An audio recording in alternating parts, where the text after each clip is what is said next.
Hello, everyone, and welcome to English Conversations. I'm Moo. And I'm Rick, and today we're talking about getting around San Francisco, which is, well, it's an adventure. Oh boy, is it ever. So, Rick, I have to tell our listeners right away. You and I are like complete opposites when it comes to transportation. That's right, Moo drives everywhere in her fancy car, while I'm out here living my best public transportation life. Fancy car? It's a 10-year-old Honda. But yes, I do love having my car. Though let me tell you, owning a car in San Francisco is like having a very expensive pet that you can never find. Because of parking, right? Oh my God, the parking! Last week, I spent 40 minutes driving around my own neighborhood looking for a spot.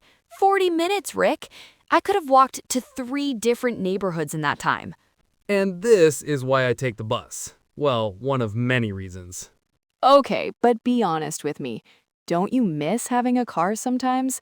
Like when it's raining and you're standing at the bus stop getting soaked? You know what? I actually sold my car 3 years ago, and I thought I would miss it, but honestly, the freedom is amazing.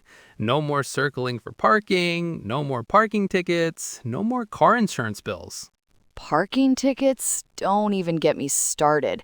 I'm pretty sure the San Francisco parking enforcement people know my license plate by heart at this point. They probably have a little picture of your car on their office wall.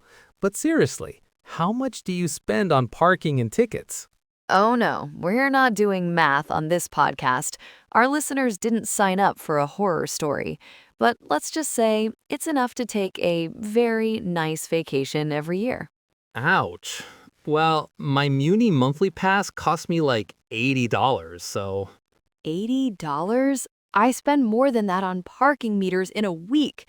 Okay, you win. Tell me about this magical Muni experience. Well, first of all, Muni is San Francisco's public transportation system. Buses, trains, and those famous cable cars that tourists love. And it's an experience. I like how you said experience with that little pause there. Hey, I'm being diplomatic. But seriously, I love taking the bus. You meet interesting people, you can read or listen to music, and you don't have to worry about traffic. That does sound nice, but what about when the bus is late or when it's super crowded? Oh, Moo, sweet, innocent Moo with your car. When the bus is late, every bus is late. It's like a law of physics here.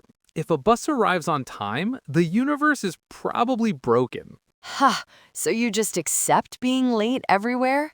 You learn to build in Muni time.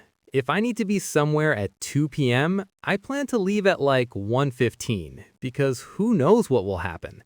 Maybe the bus breaks down, maybe there's a protest, maybe the fog is so thick the driver can't see. Oh, the fog. Don't even get me started on driving and that stuff. It's like driving through a cloud, which I guess it technically is. Right? At least on the bus, I can just sit back and let someone else worry about not crashing into things they can't see. That's actually a good point. What about BART? Do you use that too? Oh yeah, BART is great for longer trips. That's Bay Area Rapid Transit for our listeners who aren't from here. It connects San Francisco to Oakland, Berkeley, and other cities around the Bay.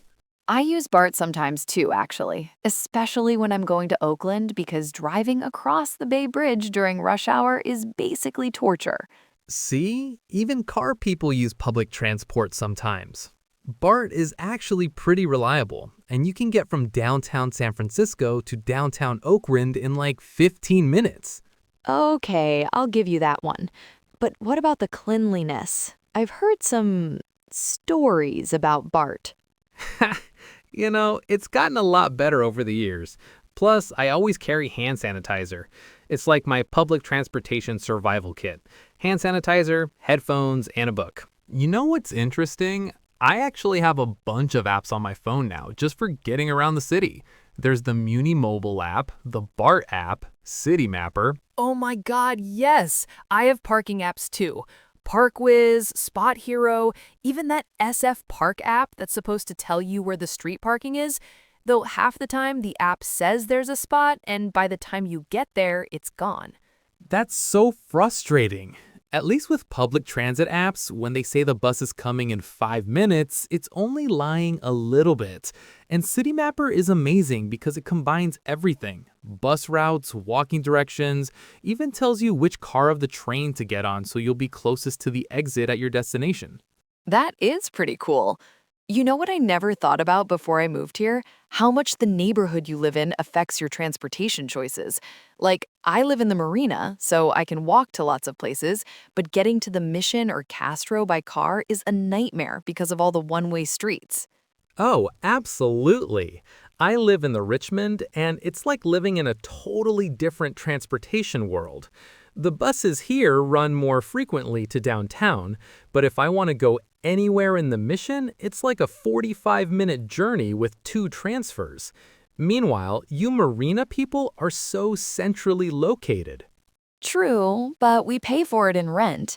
Speaking of paying for things, I actually did the math once on what my car really costs. It was terrifying. Between the car payment, insurance, gas, parking, and tickets, I'm spending like $500 a month. That's more than some people's rent in other cities. $500? Okay, now I definitely feel better about my choice. Even if I take Uber occasionally and buy a BART ticket here and there, I'm probably spending like $150 a month total.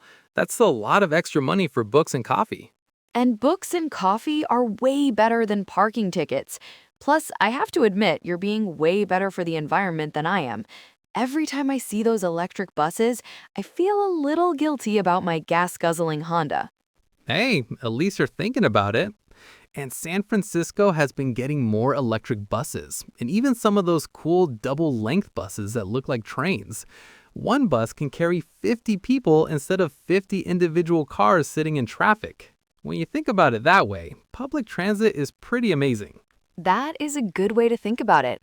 And you probably meet way more interesting people than I do sitting alone in my car. Do you have any good public transit stories? Oh man, so many.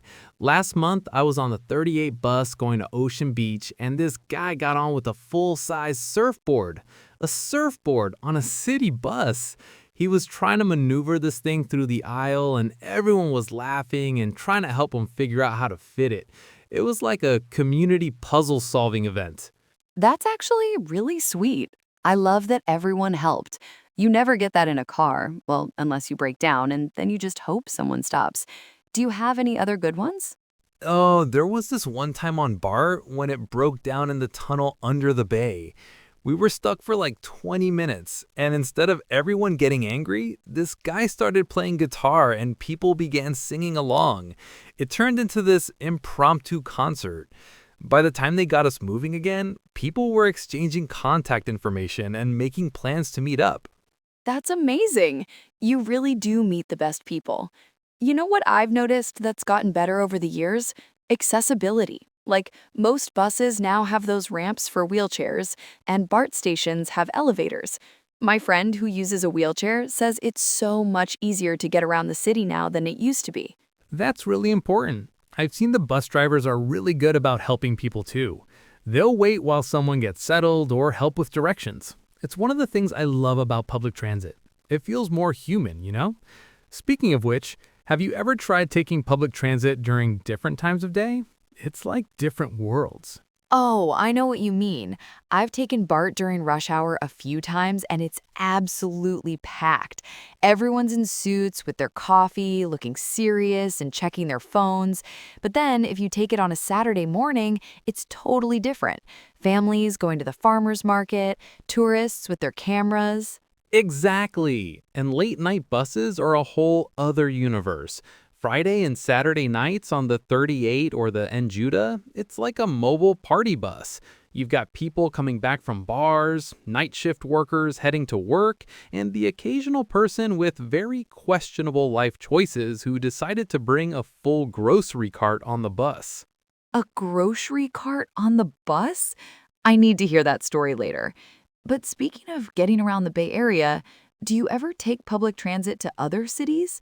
Like, I know we mentioned BART to Oakland, but what about other places? Oh yeah, you can actually get pretty far with public transit. BART goes all the way down to SFO Airport and up to Richmond. There's also Caltrain if you want to go down the peninsula to Palo Alto or San Jose, and Golden Gate Transit has buses to Marin County. I took a bus to Sausalito once just because I could. Sausalito by bus? That's dedication. I've driven there, and the traffic on the Golden Gate Bridge can be horrible. Did it take forever? It took about an hour, but I just read my book and enjoyed the views. Plus, I didn't have to worry about parking in Sausalito, which is basically impossible on weekends, and the bus dropped you right in the downtown area. Though I have to say, some of those regional buses only run every hour, so you have to plan carefully. That's smart planning. You know what I never thought about until I started driving here? How much San Francisco's weird microclimates affect transportation. Like, it can be sunny and warm in the Mission, but completely fogged in at Ocean Beach. I've driven from bright sunshine into this wall of fog that's so thick I can barely see the car in front of me. That fog is no joke. At least on the bus, I can just sit back and let the driver deal with it. Though I do feel bad for bus drivers who have to navigate those steep hills and thick fog. And don't even get me started on those rare days when it actually rains in San Francisco. Everyone forgets how to function. Oh my God, yes. The first rain of the season, and suddenly no one in the city knows how to drive. I've seen accidents from people going 5 miles per hour because they're so scared of the wet roads. And don't get me started on people who don't turn their headlights on in the fog. It's like the city collectively forgets it's a coastal city that gets fog and occasional rain. Speaking of different types of people on transit, I love watching tourists figure out the bus system. They'll get on with their giant backpacks and paper maps, looking so confused, and then some local would just start giving them directions and recommendations. That's actually really sweet. San Francisco people get a bad rap sometimes, but I think we're pretty helpful to confused tourists. I always feel kind of bad when I see them trying to figure out parking downtown, not knowing about all the street cleaning schedules and meter hours. Like, good luck with that. That's actually smart. What about walking? I know San Francisco's supposed to be a walkable city, but those hills. Oh man, the hills. I walk a lot, but you have to be strategic about it. Like, if I need to go somewhere that's uphill, I'll take the bus. But if it's downhill or flat, walking is great. I tried to walk up Russian Hill once when I couldn't find parking. I thought I was going to die. By the time I got to the top, I was breathing like I'd just run a marathon. Russian Hill will do that to you. I've learned to just accept that some hills are not meant for human legs. That's what buses are for. What about biking? Do you ever bike around the city? I tried biking once. I rented one of those Bay Wheels bikes, the bike share program, and I thought, how hard can it be? Uh-oh, this sounds like a story. So I'm biking along, feeling pretty good about myself. And then I hit this hill. Not even a big hill, just a normal San Francisco hill. I'm pedaling and pedaling, going slower and slower, and finally, I just had to get off and push the bike. Oh no, were people staring? There was this old lady who passed me walking her dog. She looked at me like, "Young man, what are you doing?" I returned that bike so fast. That's hilarious. I don't bike either. These hills are just not designed for normal human beings. Exactly. What about rideshare? Do you ever use Uber or Lyft instead of driving? Oh, yeah, definitely. Especially when I'm going out at night and don't want to worry about parking or, not drinking and driving. But wow, have you seen the prices lately? The prices are insane. I checked last week, a ride from my house to downtown was like $35. $35. That's almost half my monthly Muni Pass. I know. And then they have the nerve to ask you to tip on top of that. I'm like, I just paid $35 to go 10 blocks. Right? I only use rideshare now for emergencies or when I'm running super late and missed the last bus. Speaking of buses, have you ever taken one of those cable cars, the touristy ones? Oh my God, yes. But only when friends visit from out of town and they force me to be a tourist in my own city. Have you seen the lines for those things? The lines are crazy, and they cost like $8 for a one-way ride.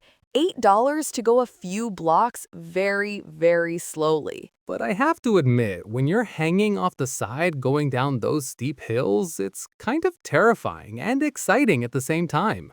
It is fun, though I spent the whole time thinking, this is how I'm going to die. Death by cable car. Huh, at least it would be a very San Francisco way to go. So after all this talk, do you think you'd ever give up your car and join me in the public transportation life? Honestly, sometimes they think about it, especially after spending an hour looking for parking or getting another ticket.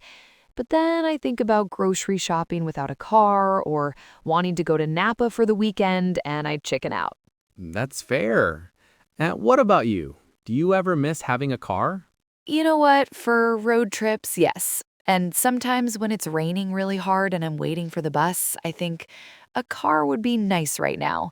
But then I remember parking tickets and car insurance, and I get over it pretty quickly. Plus, I can read so many books during my commute now. I've read like 20 books this year, just on buses and trains. Okay, that's actually really impressive. I should probably read more instead of yelling at other drivers in traffic. Huh, yeah, road rage isn't a good look. Though I do get bus rage sometimes when people don't move to the back of a crowded bus. Ugh, that's the worst. Or when people put their bags on seats during rush hour. Like, come on, people. Yes, public transportation etiquette is a whole other topic we could talk about for hours. We should do that for a future episode, but I think we've covered the main transportation options pretty well today. Cars, buses, BART, walking, biking, rideshare, and even those touristy cable cars. And the most important lesson is that there's no perfect way to get around San Francisco. Every option has its advantages and its challenges. Exactly. Whether you're dealing with parking tickets or bus delays, we're all just trying to get from point A to point B in this beautiful, hilly, foggy, expensive city we call home. And at least we have great stories to tell. Thanks for listening to English Conversations, everyone. Thanks for joining us on our transportation adventures. Keep practicing your English, and we'll see you next time.